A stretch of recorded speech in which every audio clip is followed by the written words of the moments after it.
start later.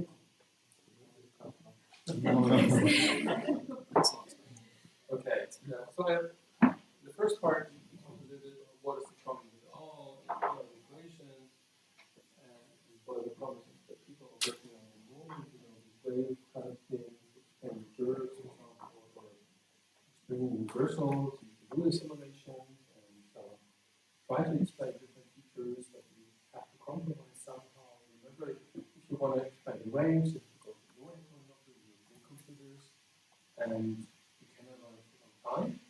And if you want to do reversals, you have to speak at large echo numbers, so of course, spatial resolution, and then you can run it on time. Reversals as well. Okay, but now I want to explain a little bit about the methods. How do you actually solve these equations? Okay? So for some reason, I don't know why. It's kind of frozen. Okay, that should work.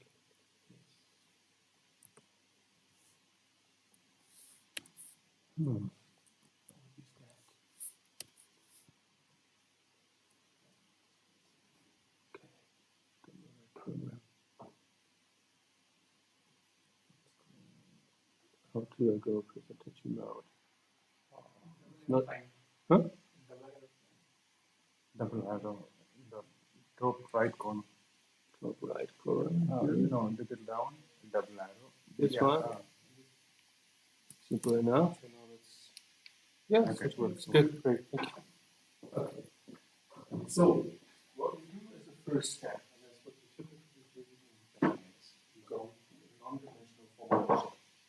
And in a way, we have already done that. You will see. So, if you don't work in density like kilogram per meter cubed, or temperature in Kelvin, or the radius in kilometer,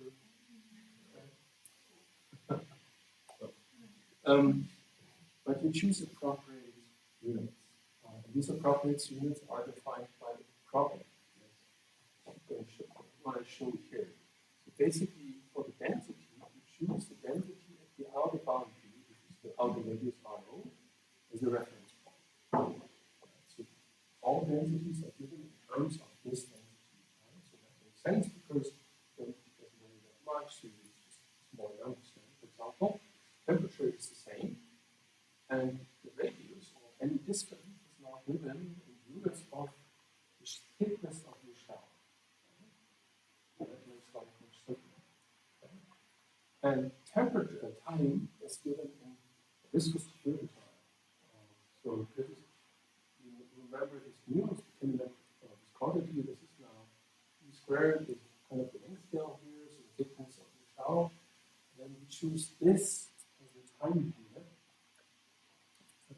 That's a good choice, I would say. It's a good choice. It's not such a good choice because this is a very, very long time. Millions of years, right? So compared to changing one day or something. That's just the way people do it. And then velocity is just the division of the length scale, time scale. This is what you do now.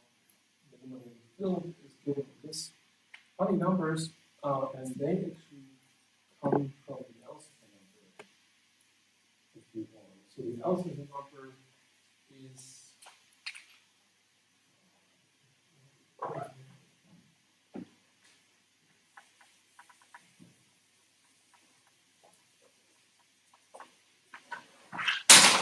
So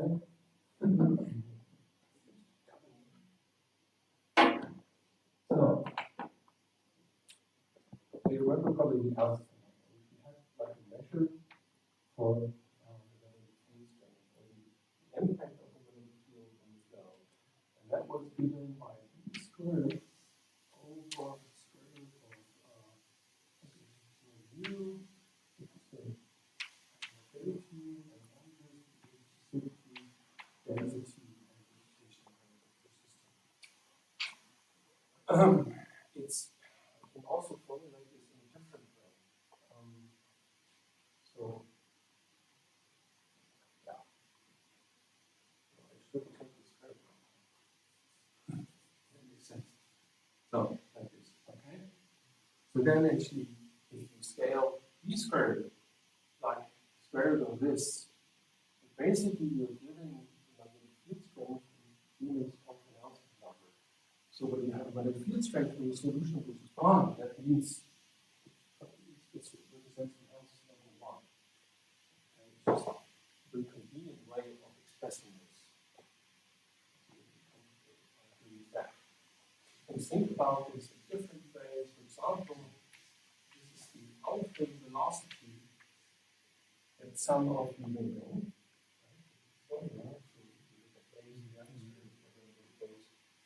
The velocity is typical velocity where waves propagate along the field lines, right? Like this by velocity spheres and so not so easy to express it that we forget about it. Okay. Okay, and then the pressure is also rescaled. And then, yeah, once you do that, you end up, this is both the Stokes equation you have been looking at. So you now basically renormalize it in these new units, and then you end up with something like this equation. So now actually the velocity, the time, and everything else is dimensionless. So wherever you have a velocity, you have to be divided by actually the units that by the dimensionless expression.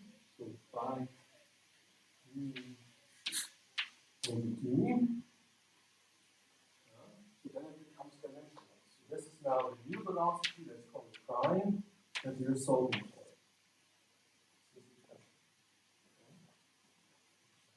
So everything now is dimensionless. And what happens then is when you divide by all these, I mean, this expresses actually properties of the system, right? So first you can combine these all these properties, into a few dimensionless numbers. And for example, the equal number that we have already been looking at. So the ready number that we talked about, the country number, right, still have here or the negative country number. So that means the system is now ruled by these dimensionless numbers. So you're not interested anymore about the question, how big is my viscosity? How big is my rotation rate? How big is my magnetic vicinity? You're only interested in these numbers, these dimensionless numbers. So this tells you actually what is important. It's not specific properties, but it's combination of properties. It's important. This is what is important for the dynamics of the system. So the dynamics is not interested in what are specific values, properties, but what are the forces? What is the ratios of the forces that determine the dynamics? This is important. And this is how you express it. Go into non-dimensional formulation, choosing some appropriate measures, and then you end up with this dimensionless expression of the equation, where all the properties of the system, of Earth, or any other thing, is actually now condensed into this fewer dimensionless numbers. Okay? That is important. So now you know which combinations are important. Right? And these are basically given by the ratios of the forces. We talked about this before. Remember, the equal number, for example, is basically a measure of the ratio of the viscous impact of this cloud here, viscosity over rotation, or the Coriolis force, right? That's why it appears here. And there is nothing in front of the viscous force anymore, right? Because that just is the ratio. Okay? So, I mean, I frequently have discussions with people going that way, or you can also call it the other way, where you really give all the properties of viscosity in the proper units. That's an engineering approach. So engineering approach, you have to know that. But this is a physicist approach. So when we now look at what is really important for the dynamics of the system, so what do I actually need? Which parameters do I have to change? Not the individual parameters, the combination of parameters. Then determine the dynamics of the system. Okay? So it's difficult to understand concept, but I think it's important enough to follow through. And that's what we of course do in our simulation. Not everybody does that. But more people do that. The important message is now you know what's important. So you can look at the result of the simulation and then you can see which planet or which dynamic regime this represents by just looking at these few numbers. So when I know when I want to do a simulation, for example, for Jupiter, I only have to look at these numbers for Jupiter. What are these numbers for Jupiter? Right? If I want a simulation for Earth, I have to look at these numbers for Earth. Okay? That's what's important. And if you remember the scaling that we did, so of course we do simulations with all kinds of parameters, how to learn how to extrapolate it. It also means we learn how to extrapolate our simulation results to different things. Easily then use this for different things, provided they have a similar setup. Sometimes maybe more complicated, very slightly. This we have to take care of this as well. Okay, and the same you do, for example, with the reduction equation, which then just simply looks like that. So then you have the quantum number here instead of the negative facility. This is now the term. And temperature equation, something that I neglected so far, just tells you how the temperature in the system changes by the flow.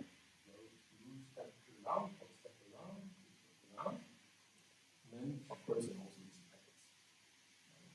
Simple conduction of temperature. So these are just two facts that change the temperature. Okay? And then there are two other equations that you also have to fulfill, which are the continuity equations. So this, of course, you know that there's the energies we also call the continuity equation. It's something about the flux conservation. Right? So whenever you have a system, the heat flux that go out in also have to come out. Right? So that is the conservational like continuity, and then this is a simplified configuration for the flow. Okay. So that just means that the material is not compressible. When you end up with this continuity equation, it expresses this property for the flow. And this is a good approximation for Earth. So basically the liquid iron Earth core is not really changing its quantity, not really compressible. And then this continuity equation for Mars becomes as simple as that. In other planets, that's not the case. For example, Jupiter, the gas planet, then you have to take this into account, and then this becomes a little bit more complicated. But this we can also do. Okay, come back briefly to this parameters that we've looked at already. So most of them we talked about. So now really you have to decide which parameters you use. We also talked about this already. And I'll show you such a simulation here, for example. More complicated one. Let's say full simulations without having diffusion, and you can run longer and reach this. Just remember that the Earth is still very much small.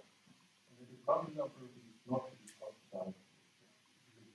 It's also much smaller. Okay, and then there are all these other parameters. They are now the characterize the system. And some of them we've talked already. The constant number we've talked about. The base number we've talked about. The Windows number we've talked about. But these are kind of results. So these numbers you can only use in the physical simulations, because here the magnetic field strength here is the flow velocity. Right? Which you don't know the results. So those we know what we've also talked about, right? Okay.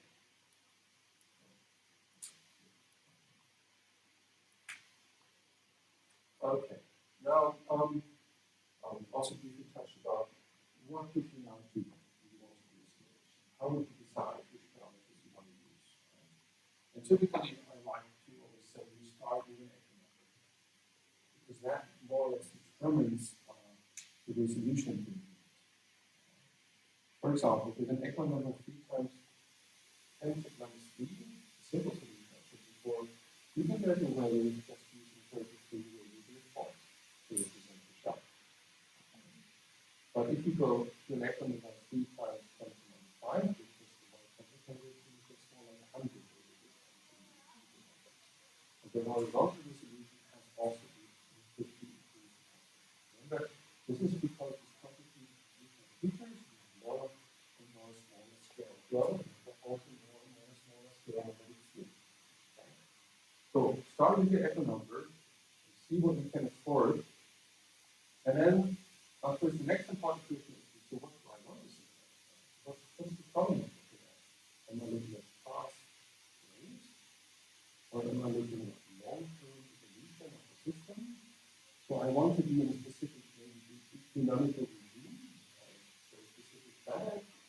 For Earth, we've seen that to get reversals, you have to increase the rate, right? But that should also have, because you get more turbulence, more flow. If you want to look at reversal, that's what you have to do, right? So once you have chosen the actors, you can look at short simulations, variations of the background side, and then you see how you can evaluate them. You don't simulate them long. In addition, you still need to have so forth if you're interested in this. And then if you're interested in other stuff, you can choose the right. You have to choose the right one to be able to do this. And then basically the other parameters just follow from that. Radial number, you can see, and then your country number, you also have to kind of adapt to this. So if the country number is too low, you then don't get it right. So that's also something you have to keep in account. But the country number, I mean, I've written this in terms of magnetic diffusivity, is that the volume over mu is simpler, so you can also write it in this. And so basically, higher magnetic means you have a higher conductivity, electrical signal in the system. So that makes it, of course, easier. So this is something you also have to adjust for, okay? To get what you want. Okay. Now come a little bit to the numerical methods that we're using. Written down a little bit here in words. I don't know how much you are familiar with numerical problem solving. Something we've got all done. So I will just throw you a few words, and then we look at it a little bit more before first we cannot cover everything. Okay, so what does magic do? We only know it solves a convection with a relation. Just this in the reference. That's why you have it. It can only solve for spherical shapes and also for full spheres, where there is one dimension. It uses a dimensionless formulation, we just talked about it. It uses a colloidal to toroidal decomposition, something you all know, but you may not know, but you know it. Okay, we come to that. It uses a pseudo-spectral approach. We will talk about this. This is very important. It uses different types of definition, so it's integrated forward in time, the solution, obviously. Okay, it has in the radio direction, you can use different schemes, checks, time step that you have to use, and it can reach a very high degree of standardization. There's a lot of work went into this. Specialized specialists in the stamp society who work on it quite a bit. So we can use up to 100,000 cores or something efficiently because it solves. Okay? And yeah, it uses its own classes. Maybe some of you have already looked at the website and YouTube at the beginning. And we also have a very extensive online library that we also found this on the GitHub site. So if you ever want to try this and you go through a few steps later, you can also look there. Okay? And then also, and we show this a little bit later, has an extensive post-processing scheme. So if you want to visualize the results, everything really is already there. Okay, we've talked about this already, right? The cars, so you have an idea how to choose the cloud. And then, of course, every code starts somewhere. This starts just from scratch. So this was a code that was developed by Gary Glassmeyer, for 2 years. So he was the one who really started this numerical dynamo simulation for and so, yeah, and he was first working on the sun, so that was first code that was developed for dynamo in the sun, and then it was converted to also simulate the dynamo of the Earth. And then Woody Christensen and Olson basically took over this in 1996, one version of the code, and then brought it to Germany with them. Woody Christensen was my boss for a long time. And so I basically entered the business in 1998 already, and then changed the code around, and to my team, came on board, first actually getting, and then we went to Paris. So he joined actually one of the main developers of the code. And then other people, from the Spark Society, he is a correlation specialist, and other people, Schäfer, basically contributed to spherical transform, and so forth. People contributed. So these big codes that you with our community codes, it's important, of course, that they're very efficient, and so a lot of work that goes into the correlation of these codes, something I cannot do. You need specialists and not really have them in society. And of course, a lot of work went also into making the code accessible. So in particular, like a scheme and guide with the options that work with all of this. That's why you have all these lovely numbers and tutorials and so forth. And also this information. So that's really their work. Okay. And of course there are other codes. So heard about them. Other codes can basically do the same thing. Like hash, for example, is mostly used in the solar community, problems with solar in some startup is very similar. Maybe it's code that has to be done in less space based on the hash code is also used now for dynamic simulations of the Earth. And it's Parity, which is the French code, actually, and even there has its own version, which is the possibly other version. There's Int'l, developed by Nathaniel Scheffer at Geomagnetic. Int'l is probably the fastest code. Nathaniel is really a very clever programmer. Int'l is very good code, faster than Outlook, I have to admit. Outlook, they have the example that it's more accessible, it's much easier to use. Okay? And there is a manual that does review. That doesn't use it. Okay?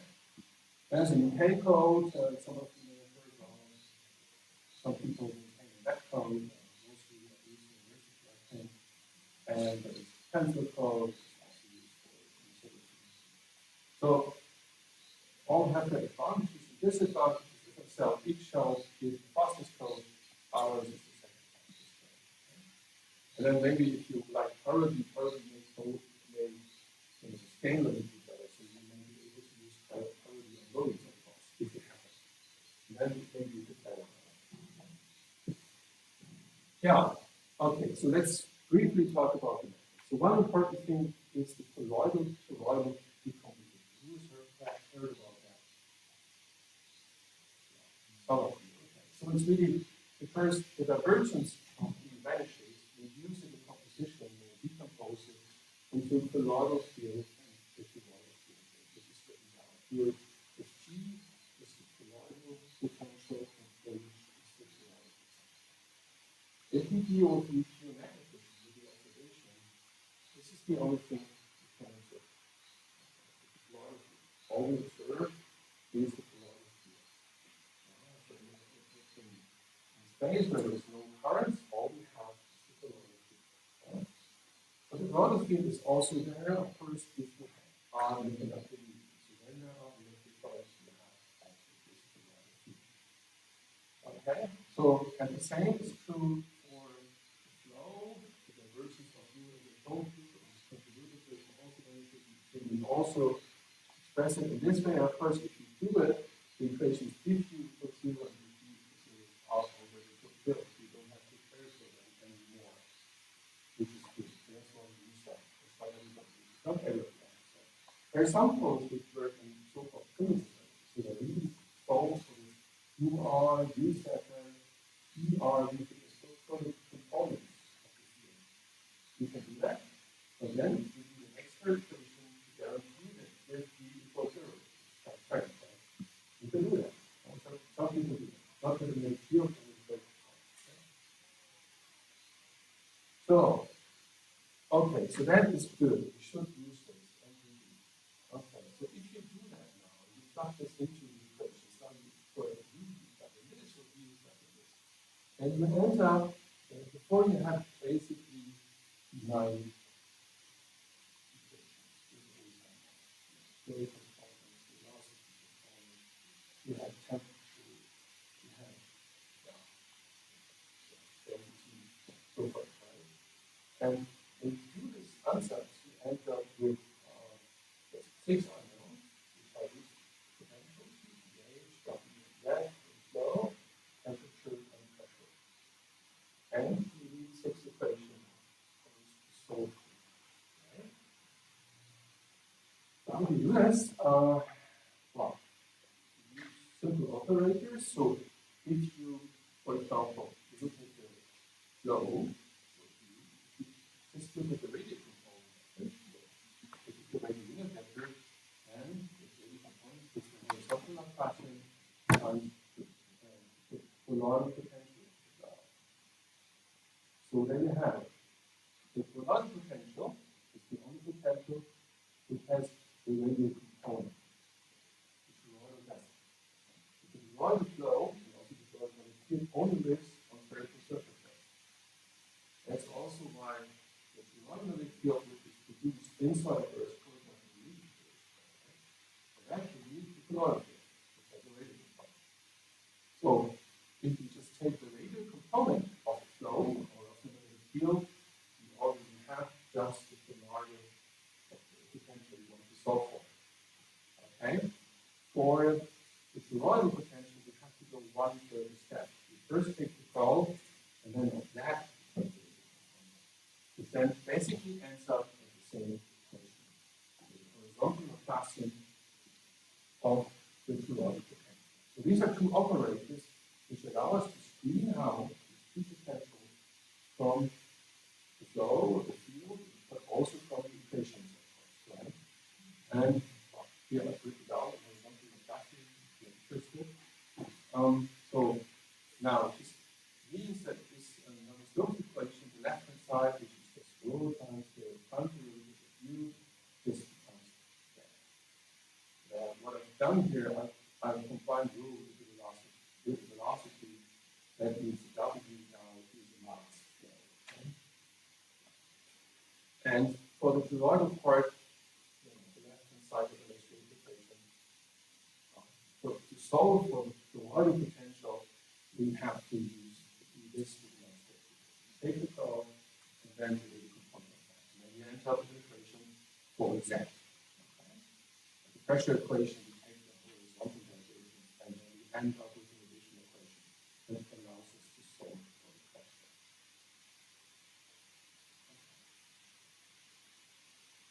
Now, you know how to derive equations. Remember, these are now equations for 6 scales. Okay? No vector. Okay, now we have to think about the boundary conditions. So, what are the boundary conditions we use for this potential? For the flow, there are two options. Either you have rigid boundary conditions, which means the flow vanishes. And if you want to express this in terms of these potentials, that makes the radial derivative of the toroidal potential vanishes. The toroidal potential itself vanishes, and the toroidal potential vanishes. For stress-free, that is a little bit more complicated. You don't have to go into details here, but for example, if you have a gas tank, there is no open boundary. There is no manual where you have rigid back basically, right? And you do stress-free boundary, which just guarantee see that there is no viscous stress on the top of the floor. These can also be easily formulated. For the magnetic field, there's a bit more involved. So basically, we have to match the field in our dynamo simulation to the potential field that we will have outside. We all know the potential field because that's what we observe. Okay? So that's what we want to do, and that just gives another equation that we use as a boundary condition. And for temperature validation, yeah, we use either the constant temperature as the outer boundary, or we can also impose a flux on the dynamo. Okay, these are the options that we have. Now, let's look a little bit at the code itself. Just to show you the structure, which is not very special, I think. So you always have in these codes kind of a ramp-up stage where you read in all the input, and you pre-compute something that you need again and again. For example, the Legendre coordinates, right? They pre-computed, they stored, they always reduced, and a lot of other stuff, right? And then you have this here, which really does the work. And so what happens is there is this, it's divided basically into two parts. The first part, we calculate the nonlinear terms. The nonlinear terms, they are always expensive because they combine all the different nodes. That is difficult. And most of the time, the code is actually spent here. And then there is the second part of the code,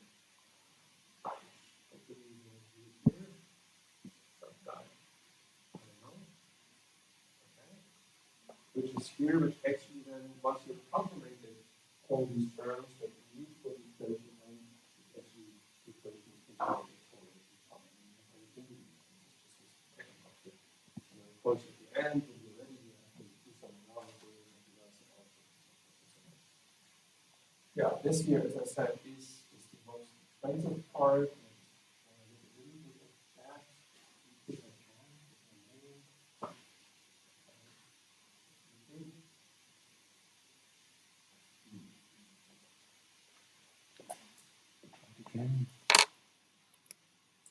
Okay, now even escape doesn't work, which is a bad sign.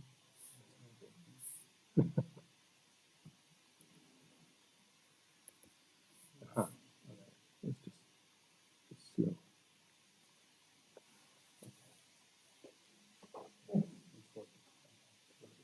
slow. Okay, now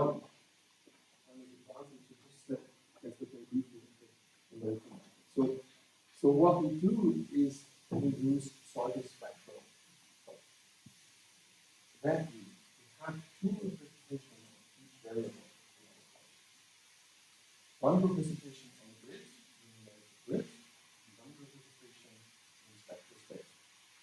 In spectral space, the field, for example, as the Gauss represents the spectral representation, and if you measure the field, the point is the grid. And both are needed on color.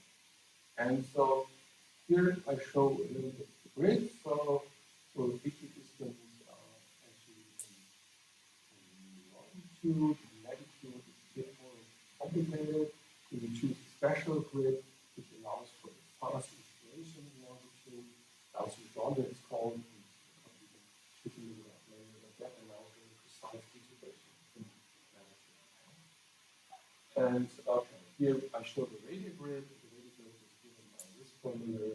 So you can see basically that the grids come, the grid levels become closer and closer farther.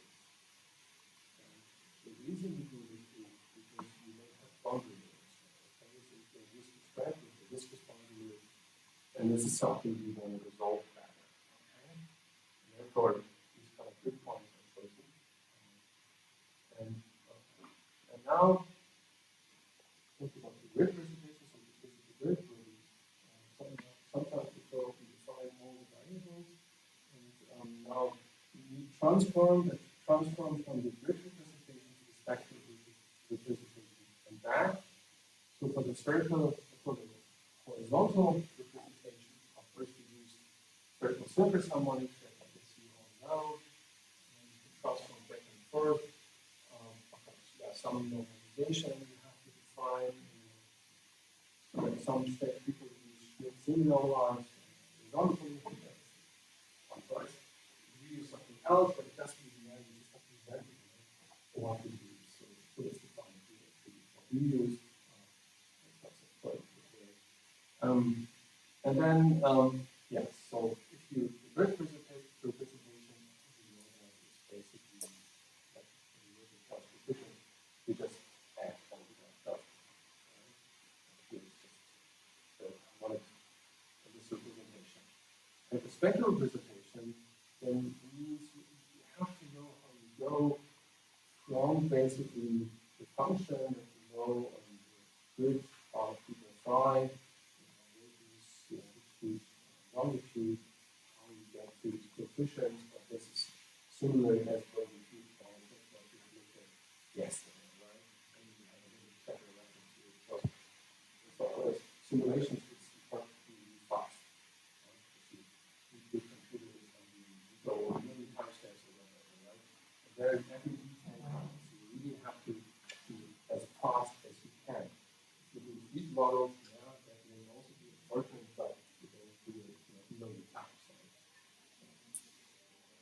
Okay, yeah, and the horizontal transforms, as I said, you don't have to go through this, it just allows you to go from grid to spherical harmonic representation. And of course, what is important, why do you do this? Because you could always solve, as I said, you go on the grid, to stay on the grid, right? And people do something like find a difference to calculate the derivatives. Using the grid points, and the difference, and so forth. Then you can also define the derivatives, but it's more exact if you go in a spectral representation. That's why we do that. So then, for example, when you got a Laplacian, it's just easily expressed like this. So if you have a spectral representation, and you want to know the horizontal Laplacian, you just have to know the horizontal Laplacian of the surface harmonics, right? And if you know what that is, it's an eigen.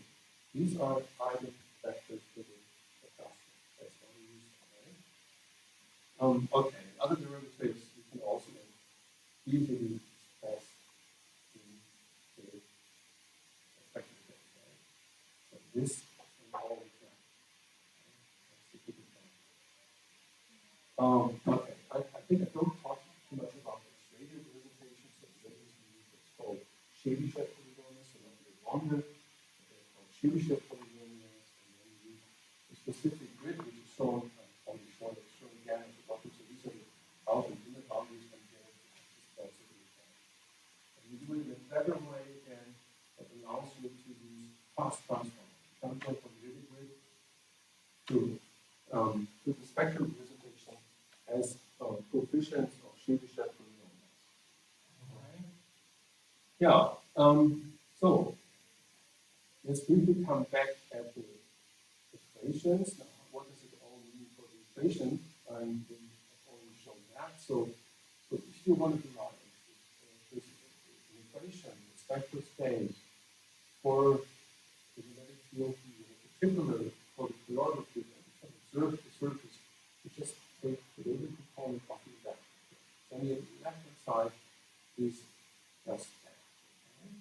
And you have to do the same, of course, with the right-hand side of the equation.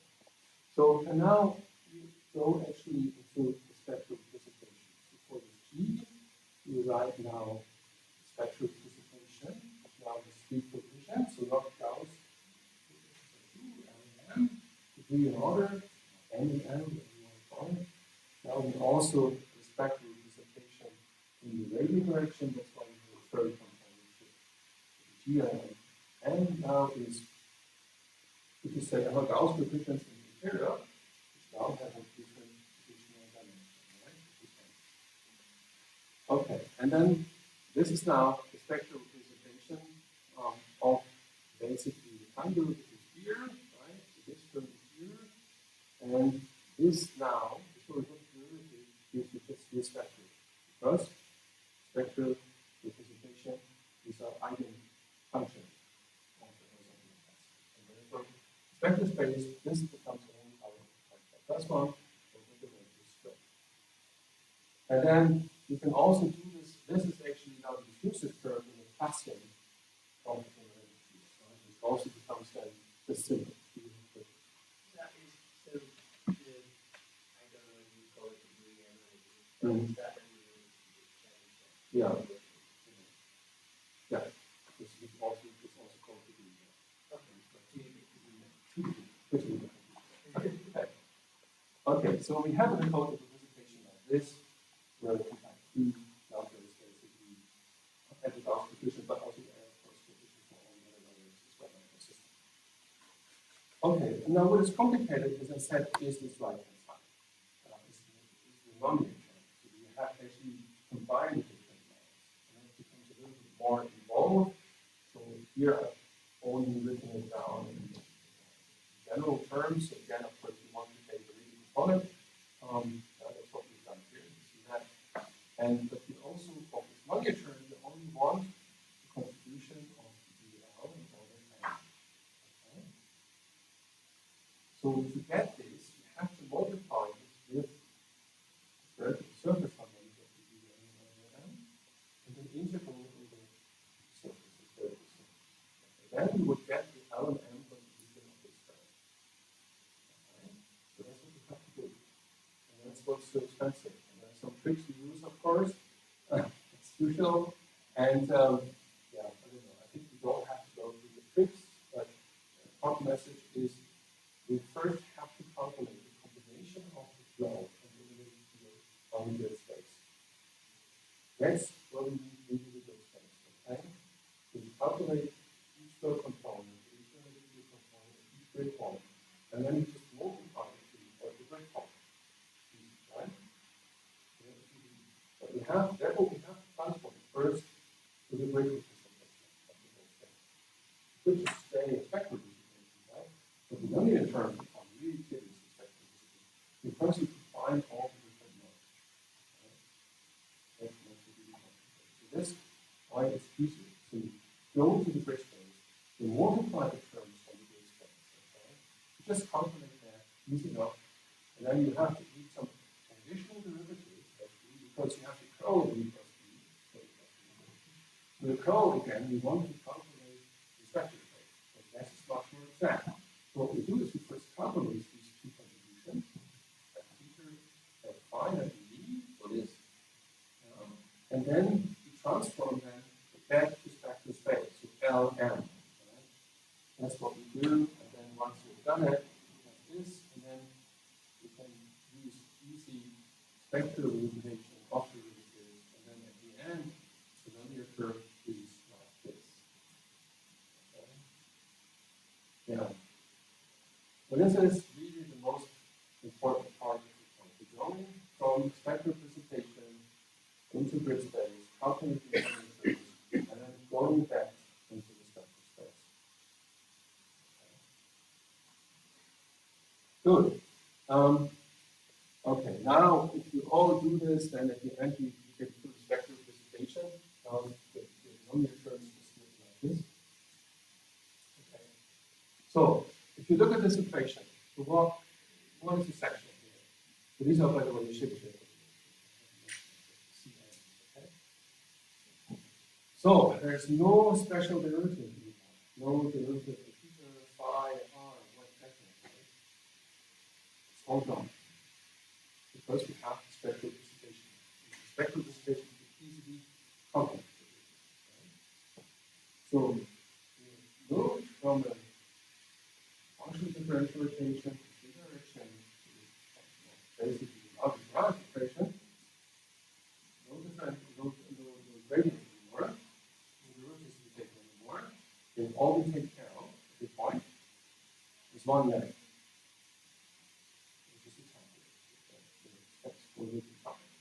So this we also have to deal with. So, and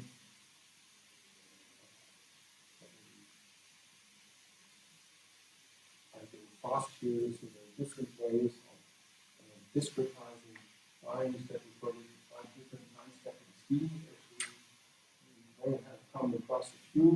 We use something which is called combined spectrals and Nicholson time stepping scheme. It's good about you. I think we don't have to go through this. It's just that we step forward in time using information of the time steps we had before. It's like we go through the function over the delta t, basically, in terms. So time derivative then becomes just this here.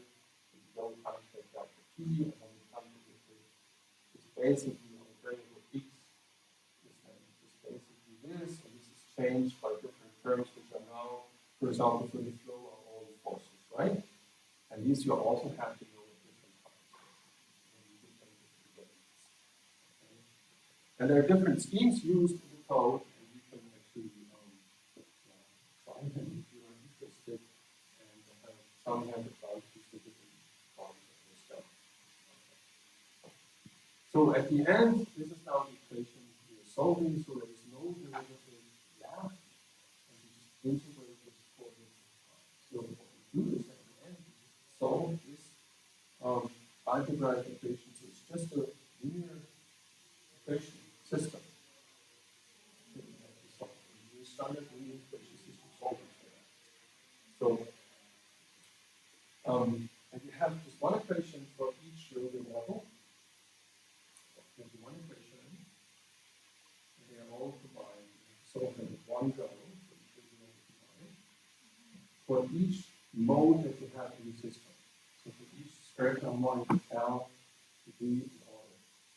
You have to solve one linear set of equations for each time step. And then you're done. This is it, I know. Yeah, but that's basically the way we go. You get rid of all the derivatives, right? And you can do this via this other method that I just explained, which is called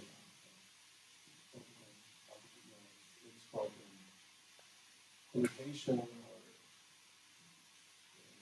hybrid solid spectral. Or you can also use find difference in differences of derivatives, and then at the end you will just solve the algebraic equation. Okay. Well, you basically have an impression of what you can do that. And actually, you still have a plan to show a little bit how it could run. Depending on not technical how we can Yeah. Yeah, I'm not sure as well. So the idea was that we show you how to do that, which is maybe actually even how it's downloaded, but that maybe we could choose to just start it.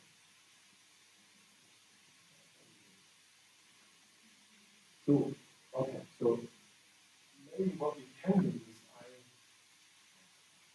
I show you briefly how to do it on the screen. This is just to give you a brief impression. And basically all the steps are then in PDF, but I prepared it as we and also, if you look at the website of the if you look at it, that is SPH, Numerical Live SPH, you will find that there's also a pre-solid guide manual so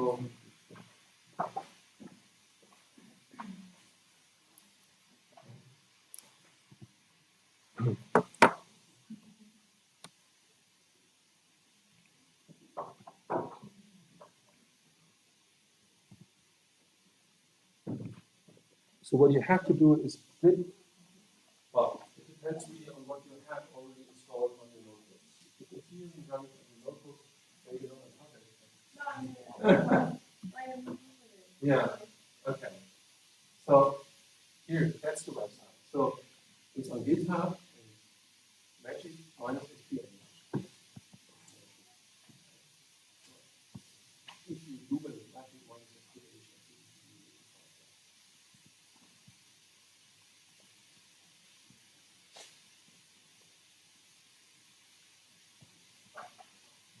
Hmm? Yeah.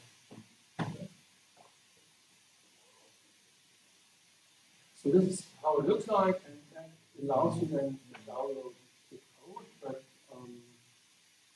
there's also an online manual.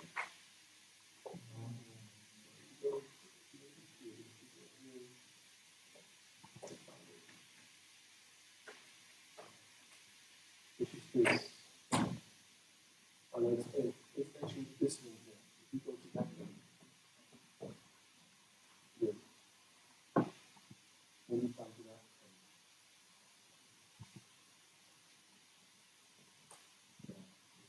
one. And this is the online menu. It's hopefully after everything that you can know. So, here, then it is run. These are the first steps. So if you click start to start to find everything you need. For first downloading it, maybe it commands. You need to have it installed. Download it. Online, so you download it, and then you have to go through the additional steps which are all explained. Well, I think you just download it, you go to the directory, then you have to source source.sh, which actually sets all the makes you has all the information on all the different directories. It makes you set up, it allows you to use that. Just run that command. That's all prepared for you. And then you have to tell the compiler which C compiler you have, so that of course depends on the setup. And also later have to tell you that Potsdam compiler to be the C compiler and the Potsdam compiler. This is an additional step that you don't have to go, but I recommend it. So this is actually TLS, this is a fast transform that you can use to go on the surface from the representation longitude and latitude to the degree and order representation. So this is an important step in the code. Another Sheffer from the Numerical has developed this pattern, which is really continuous very fast. So we have implemented this. We encourage you to use that. Right? It's also easy to download it and then you have to install it. And then the additional steps you have to go. This is okay. You have to compile it, of course. We suggest that you go to the directory, which is called build, and then you actually compile the code to the directory build, okay?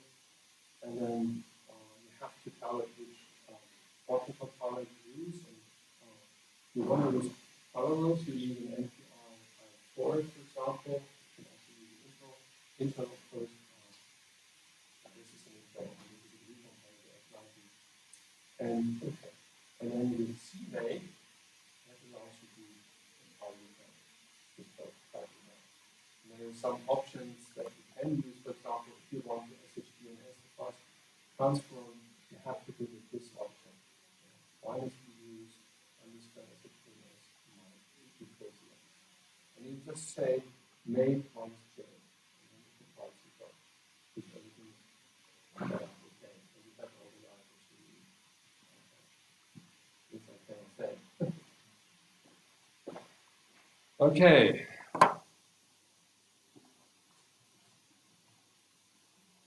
So is anybody trying that in the moment? Ashley has tried it and he succeeded, at least that's what he said.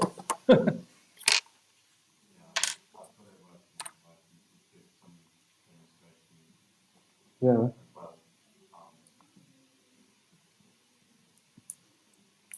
Yeah.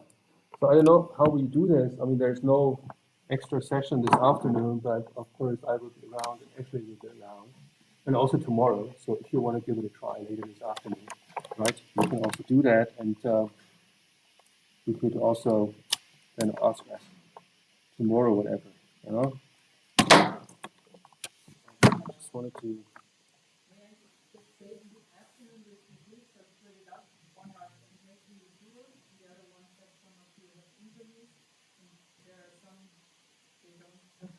are occupied maybe and he used to Yeah, that's a possibility. Yeah.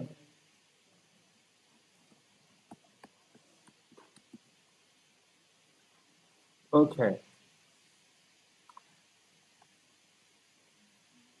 Now,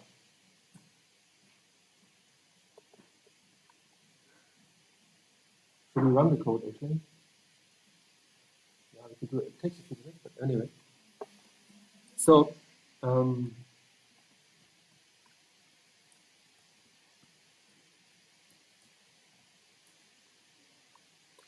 what we've done here, we just used one of the examples that is in there, and actually, come on.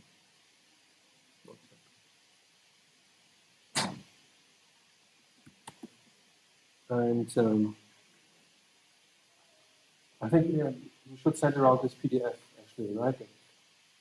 I prepared. It also explains this step. So the code is the input to the code. The parameters is set via a name list. So the name list basically is a file that looks like this, and it has different name lists that define different parameters. Grid, for example, that we use for the there are always some default values in the background, so if you don't specify anything, you use the default. So, and it starts with the first name list, which is called grid, and is obvious. So here, max is the number of grid points that we use as a representation for the output. And so what we will be doing is a very simple case that I've shown before, with an echo number 10 to minus 3. Okay, and there you just need maybe 33 grid points. The number under this is the number of shear-shed polynomials that is used for the spectral distribution. This you can set to 33 or even small. In this case, it's set to 31. And then you also have to take care of the horizontal grid that is using. So in longitude, which is called 5 here, we have 192 grid points. And in latitude, this one uses 5. Then there's also the inner core, which is also conducting, and if it's conducting, you also have to solve the field in there. But since there is no real flow in the inner core, it's very simple. So it's a simple add-on, it doesn't take much time. And but you have to specify also the grids that you use there. And that's actually given by the number of grid points in the inner core. IC stands for inner core. Here, it's 17, and then you have shear-shed motion. Okay. And something we can also do is we can impose an RCU facility. And this is done by the variable called B. So what is that happening? This is basically a wave number which describes specifically. So if you are looking for simple solutions, close to the onset, the rate number is very low, close to the critical, you know that you just have 4 of these columns. Remember the red ones, the blue ones, and the 4 and 4. So basically, if you rotate your solution by 90 degrees, you end up with the same solution again. Which means you only have to solve basically for a quarter of the sphere. And this you do by saying mean equals 4. And then you solve for a quarter. You can do this in a simple solutions that we have today. Okay, but when you increase the rate number, this is maybe not a good idea anymore, because then it will become more complex and you lose that solution. So here we will do it in all these things a lot of time, of course. So you just have to solve for a quarter, and then you just copy the, because you know in the other parts of the sphere it's the same solution, right? Yeah, and then there are, of course, more control parameters. Okay, I think you don't have to go through these in detail, because the mode 1 means you solve for a dynamo. There are other modes where you solve for something else, right? If you're interested in dynamo. then this tag is tells you you have different amplifiers. And each amplifier has a tag. So, for example, magnetic energy, E underscore mark dot test. Okay? So we will identify the amplifier by this tag. Then you have the number of time steps, 1,000 in this case. Then the time step that you choose. So what is the time step? Here 2 times 10 to the minus 4. Right? Which is good enough here. We should have another lecture about how to choose the time step, but the code basically does that already. So if it's too large, small, or if it's too large, I think it's difficult things. Right? Good idea is this time step, well, it's only the maximum time step. That's a small automatically. Related to your time derivative calculation. Yeah, this is the function we use in integration. Right? And so it's a good idea to make this basically 1 over the echo number, or small. 10 times smaller. Because the echo number basically has the rotation time scale here, remember? And so 1 over the echo, the echo number is then basically the rotation time scale in the unit distribution. So here's an echo number 10 to minus 3. So the time step should be at least 10 to minus 3. Okay? But we want to resolve one rotation.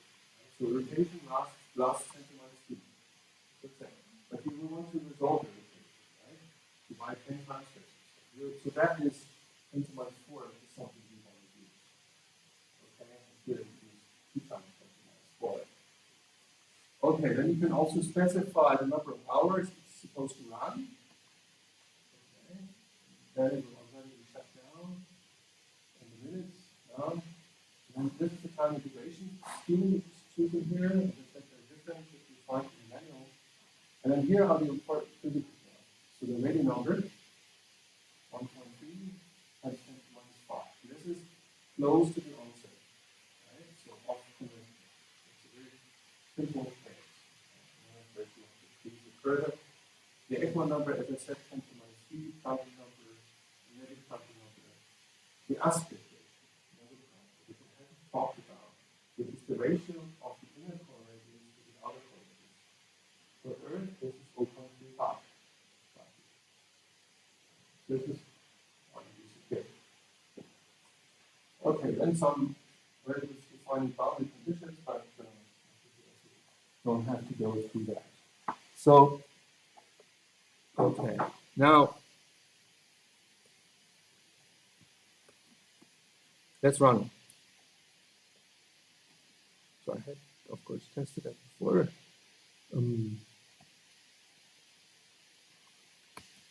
So MPI exit minus. So we execute a parallel program. That's why we use MPI exit. And we use 4 colors, which is what I did on mine. Not sure what it may be different than yours. So we say minus N4, and then you have to go to the executable, which in my case is just sitting here. Okay. And then you just give it the input file that you have prepared. Like this, okay? Input LML, name list. And then it would read the input from that name list. So just type enter, start running. And what it does, it first repeats what you have chosen, just to make sure, here you have all the resolution. And then you also now know the maximum degree you use in this case. By choosing the horizontal grid, you also choose the maximum degree. In this case, it's just 64. Okay, and then it started running, and we have tested 1,000 steps. And now it's been 20 steps. Even on my notebook, you can see it's quite okay. So we can run 1,000 steps, still have money maybe sometimes. But of course, there's not much happening in 1,000 steps. Yeah? And also, this is a very simple field. So you won't beam are happening anyway. What happens with these simple solutions, they don't evolve. All the solution find is they just drift. So you have these columns and they just drift. Nothing else happens. So nothing like Earth's innovation. To get this more Earth-like, we will have to increase the rate and decrease the energy. But if this is something we can do quickly, now let's wait until this is finished. It's a few more seconds, and then we can actually look at some visualization.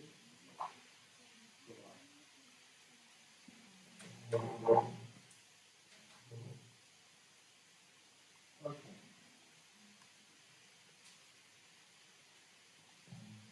Yeah, I remember when I started looking into these topics like 10 years ago, sometimes this was always spectacular. You need a big computer for that. Okay. 70% done.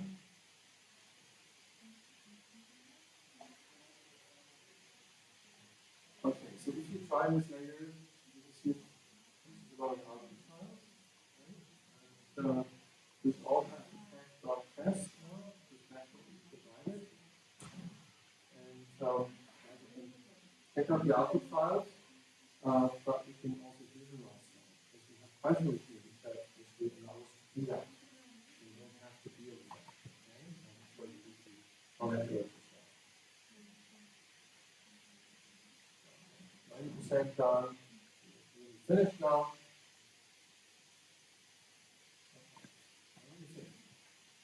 Friendly code says thank you. Yeah. Okay. So now if you look at the output files it has produced,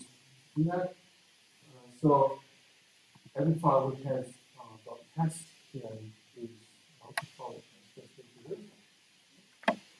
The G_1 is the graphics output file, we call it. So that has all the information. One snapshot at the end. So all the magnetic field, all the flow, 3D, all the information you need for plotting your solution. Okay? Then checkpoint. This is actually something we add in the checkpoint underscore n.star. That is the initial condition for the magnetic field and flow. So we didn't start from scratch, from zero, but we started already with the solution because we knew what the solution would be. Okay, so for previous runs, that saves a lot of time. Because if you start from scratch, and it takes a very long time to build up the magnetic field and for the code to find a proper solution. And if you look for complicated solutions, that may take a month just to find that. And that's what we want to avoid. So actually, these checkpoint files are very important, not necessarily for these simple cases. You could run from scratch here from zero, okay? And then you would run an hour or so to find a solution. But for the expensive ones, if you didn't bear running, these checkpoint files are very valuable. Because that saves you so much time, so much CO2. So yeah, very, very valuable. Okay, more output is, for example, the behavior of the dipole. Okay, you can look at that. And then energy. So kinetic energy, for example, and then kinetic energy in the inner core, in the outer core. And so, the power actually that the design requires, and a few other information that can be interesting. Okay, but now let's briefly look at some visualizations.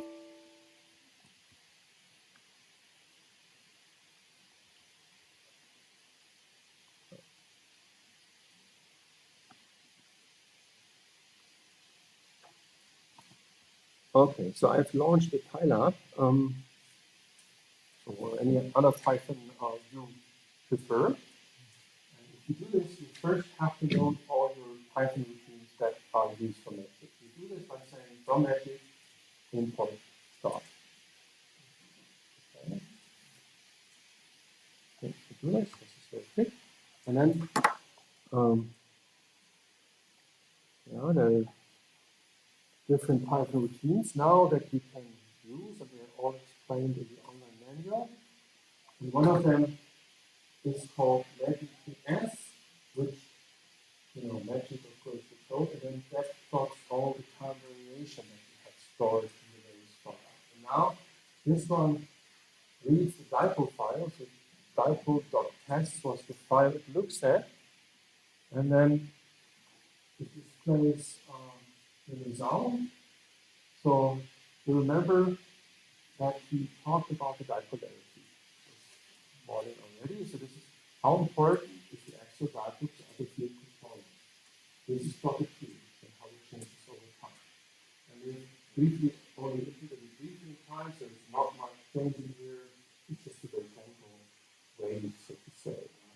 Different measures here because, we have all the degrees in harmonics, how many degrees are available, and we can calculate based on that. But this is hard to compare with geomagnetic because we don't have that, right?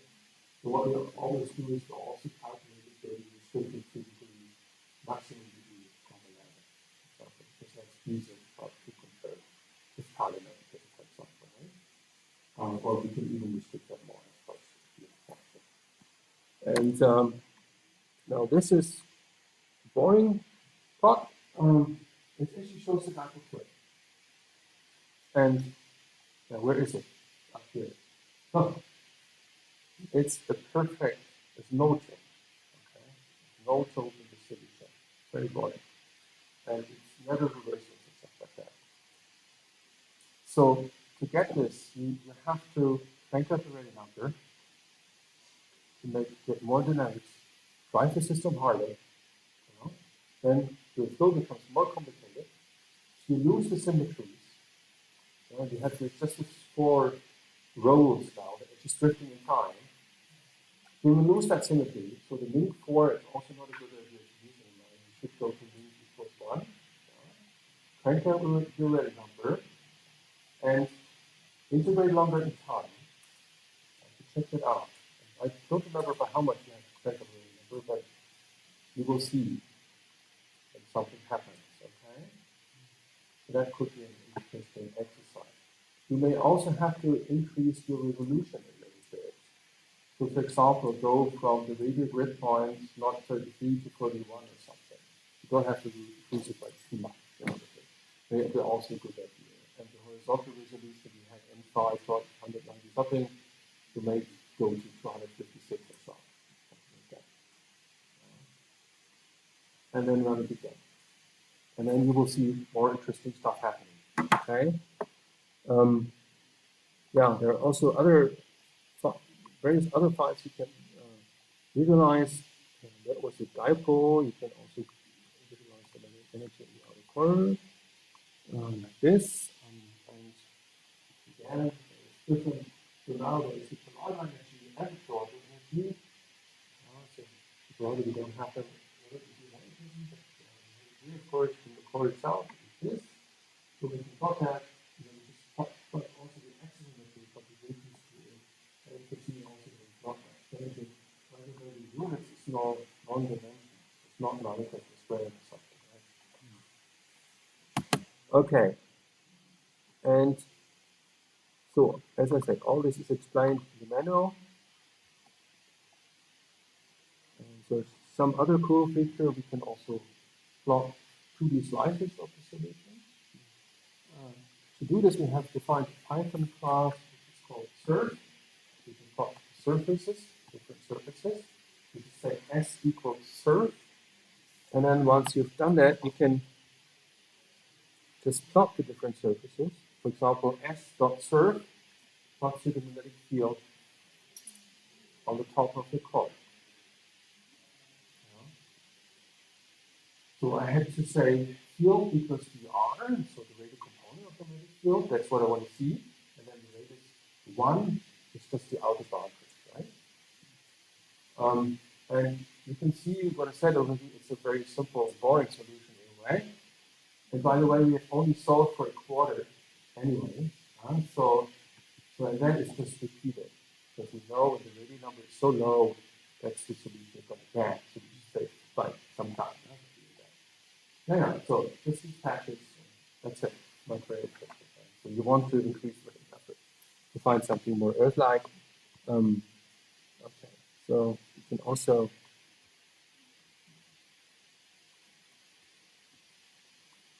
look at, for example, the slice. Look at the field now from north to south. And that would look like that. Okay. Also not very interesting. Something as polymetrics or an observer, you would never know what that could be. But okay, we can give some answers here, at least for this very, very simple case. Okay. We also want to look at the slope, the flow. Right, so I hope I remember how to do this. Yes. So no, this is a slice through the equator, basically. You see the inner boundary here, the outer boundary. And this is the radial flow. So wherever it goes outward, the here goes inward. Outward, inward, outward, inward. And these are the four columns, you know, that I've been talking about, right? Out, in, out, in. This repeats itself 4 times. So, really boring. That's what we could do here. Okay, and with this I'm basically through with what I wanted to tell you. But of course you have questions and I will be around tomorrow as well, so we can also talk about it tomorrow. But what do you have questions now? Hmm? Yeah? How, so your spectrum runs in order when you start Hmm. that would also negative value action. How do you choose? Yeah. Yeah. So I mean, so the smaller the acting the more you do. The higher you have to go to the model. That's right. And there's no law of counting.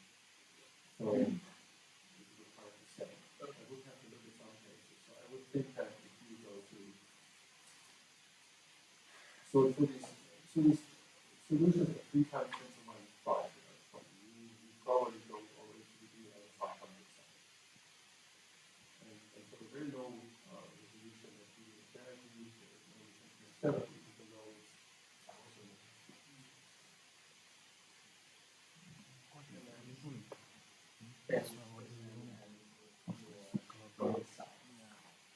Yeah, I mean, yeah, hand that is publicly yeah. So make sure that it's called the RS, so there is no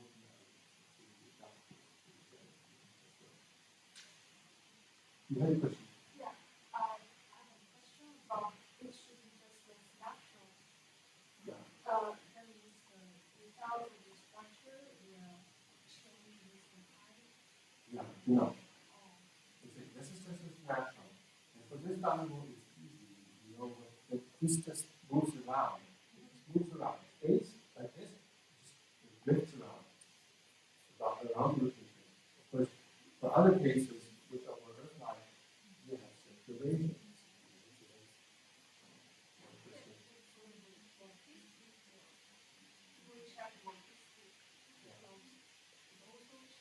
Yeah, it's all coupled. It's all changing. So if you have higher numbers, the data system also basically have turbulence. So it reaches kind of an equilibrium state, but around there it's always oscillating. So it's always something. It's always very difficult. So, yeah, I was going to ask, so in the presentation, you were saying the flow scales, like 10 to the minus 9. Yeah, like the size of Yeah, isn't that like that's really small? That's like yeah, that's cool. And this is what turbulence theory does. Right? So turbulence theory basically you drive your connections or the motion somehow on large scale. Which are determined basically by the one conditions to figure it out. But then the energy is transported by cascade, it's called smaller and smaller describes how this energy cascades, and then the very smallest scale I have to mention. This is the scale where you see that dissipation, the risk of dissipation is equal. Right? If we want to resolve all this, then there is this technical 9 different scales. And this we will never reach, ever. That's quite sure. Right? So the question is, when are we satisfied? Well, that's not too easy to answer. I hope I've convinced you that many of the solutions look much like yours and probably all explain a lot of interesting research. So I think they're already useful, though we have, of course, not resolved the very small scale that we have equivalent. The question is really, there is this very small scale stuff, but does it contribute to the validity of cancer? I mean, that's an important question, right? And I would say maybe, but maybe not very strong. Yeah? So is there a liquid, so is it similar to viscosity of water, or is it Yeah, maybe a little bit more viscous, like not quite like onion, or oil, which is a little bit more viscous.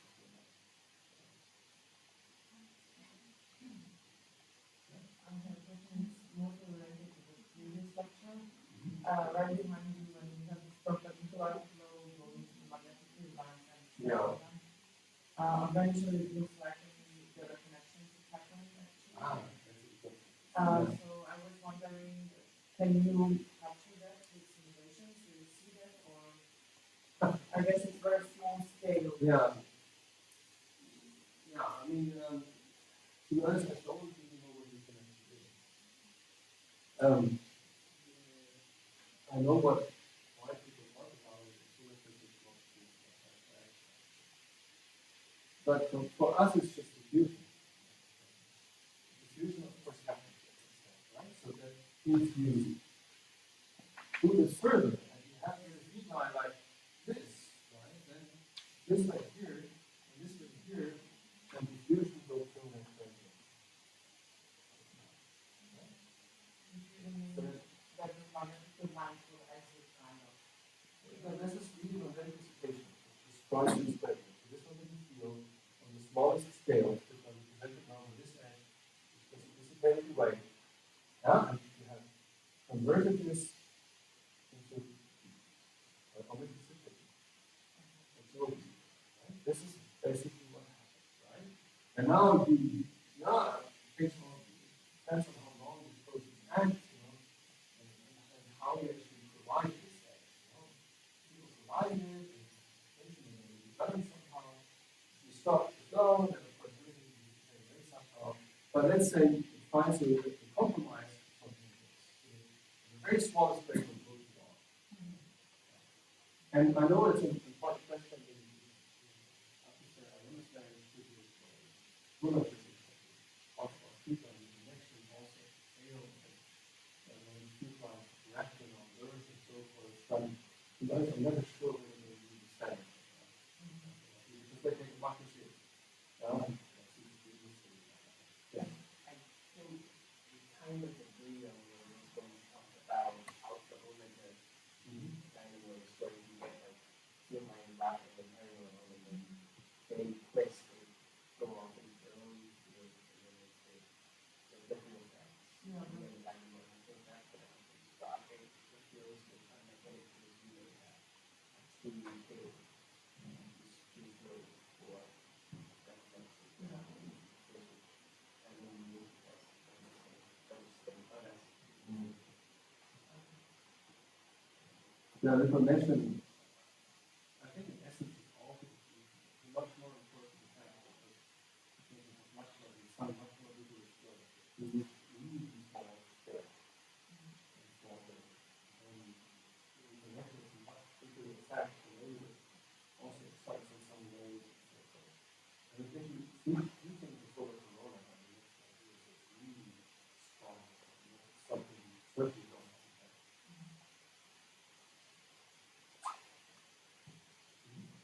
I think including the one models, the inner core donor recording, and as well as the pattern, maybe we could try and be interested in the inner.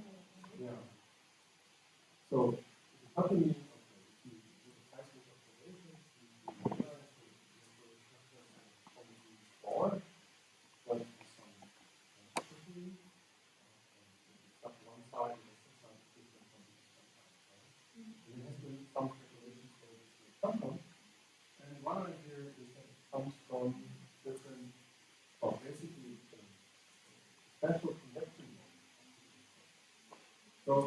actually, we talked about this price everything. And also the inner core, I mean, it's solid, still, it's connected, but on a small float. And since it's an open system, so there's no just hangs liquid, so to say, there's a special mode where the inner melts on one side and basically grows on the other. That's all good, right? So, like we mentioned, this is just a crystallization of iron. So if you would cool the fluid on one side, it would run. And if you melt from the other side, it becomes more. And if you in the fact that the liquid stays where it is, because it always stays where it is, this is great. Gravity keeps it in some very strong force, right?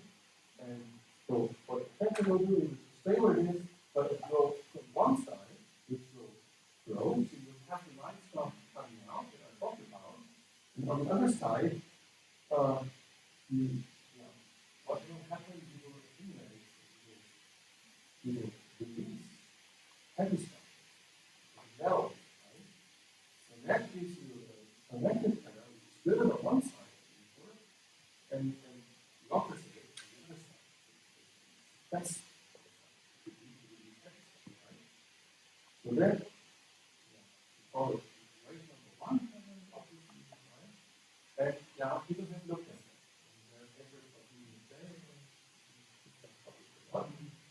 when you look at the possible effects. And then one paper tries to explain what's the drift that we observe. So why do we observe this drift only part of the sphere? Only one hemisphere, not the other. Right? And this is one idea we have to explain.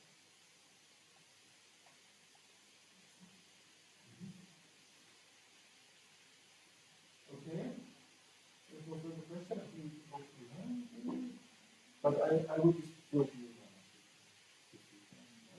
you may want to try running time or quite okay.